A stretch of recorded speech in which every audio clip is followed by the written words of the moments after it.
Hey guys, for this video we're going to take a quick look at this Auto-Vox solar powered backup camera. They were nice enough to send me this for free so I can make a video showing it to you. We'll go over some of the basic features and what's in the box. And then we'll go outside, hook it up, and give you some footage so you can see exactly what this guy's all about, how to install it, and how it works. So one thing I really love about these solar-powered backup cameras is you don't have to worry about charging it. You don't have to worry about running a wire. Think back in the day, you wanted to add a backup camera to your car, you would have to run a wire from the back license plate all the way into the car, probably drilling a hole through your car, figure out a way up under the dash and popping up and mounting the screen up there. It's just a huge pain. But the solar ones, it's wirelessly connected to the screen. You don't have to worry about keeping the battery charged because as long as it gets sunlight a little bit once in a while, it'll keep the battery here charged. It's so easy. It's like a 2-minute installation and it's amazing. It's amazing is what it is. So first up, obviously in the package, you get the backup camera itself. This is the solar panel that you're looking at, and then the camera over here, and this also pivots so you can get just the right angle that you need. There's a little power button on this side here. This side does have a charge port. You can charge it with a USB cord if you would like, or it's probably a good idea when you first use it to give it a full charge before starting out. I actually already did that. And then obviously this bracket mounts to your license plate. You'll loosen up your bolts, boom, and then tighten it back down, and you'll have a license plate mounted. Now we also have a little peel and stick guy if you want to go that route as well. And the camera itself does come off if you need it to. There's a little hex bolt right there. It does come with the hex key and some replacement bolts in case you lose that little guy. But if you want, you can mount the bracket without the camera, then put it back on, or if you have to take it off to charge it, whatever you want. Now, if you ever do have to charge it and you, for whatever reason, can't put the car in the sun, use a power bank. Whoops, this side. Use just a little power bank. You don't have to take the thing off to take it inside to charge it. Use a little power bank. So, in addition, you also get, obviously, the screen, so you can see everything. You got the business end of it going there. We have a couple of buttons on the side, a mode button, up and down. We'll have a few different settings we'll take a look at that you can play around with. And then it's got a little knuckle, so you can move this around how you want. And it's a peel and stick at the bottom, so you can stick it on your dash. You also do get the charge cable in the event that you have to charge the camera. And then we also get the power cord for our screen. Obviously that plugs into the screen. This plugs into a 12-volt outlet. I like that it also has a USB port on the end of it. So even though you're using your 12-volt outlet, you can still plug in a phone or something to keep getting a charge.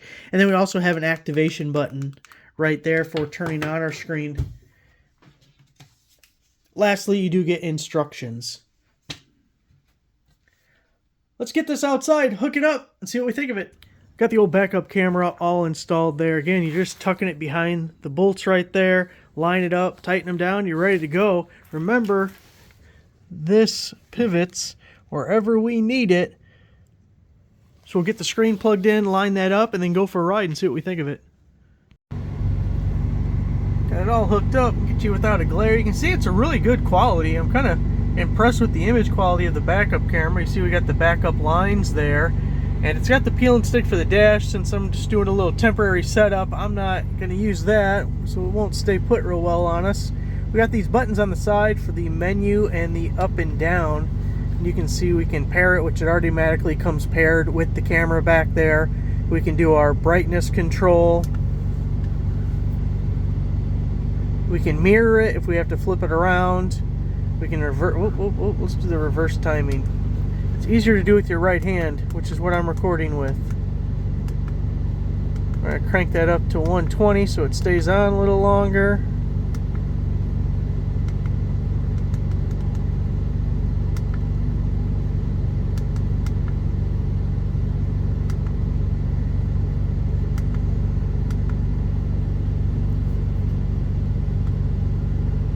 I'm going to do some reversing.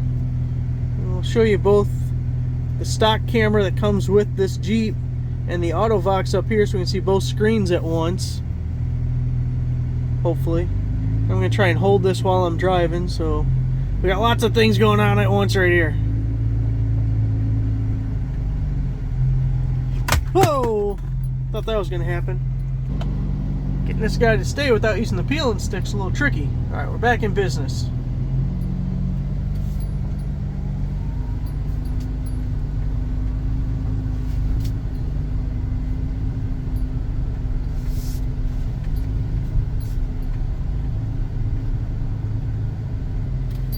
And the other thing is we had this button down here on the plug-in, and that's to activate it. So as you can see, when I hit the button,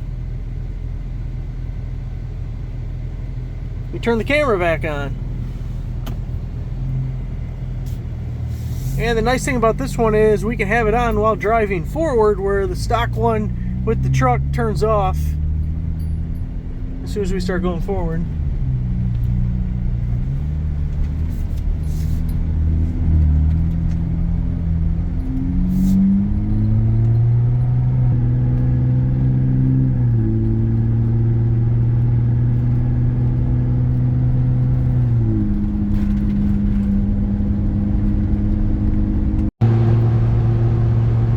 Let's get a little just driving down the road action here.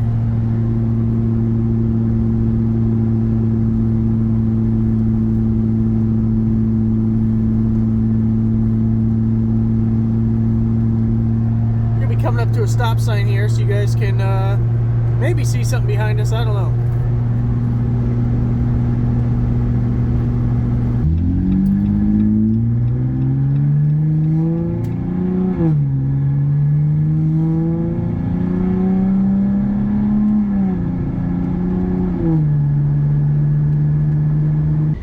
Try and get you guys one more shot actually backing out of a spot, because kind of its actual purpose. So this works out good. There's a car coming.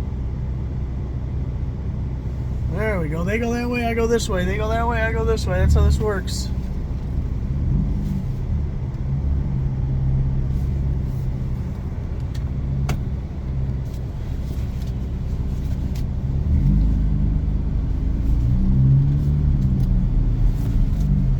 Alright guys, that's your Auto-Vox solar backup camera, working beautifully. Nice crystal clear picture. Thanks for watching.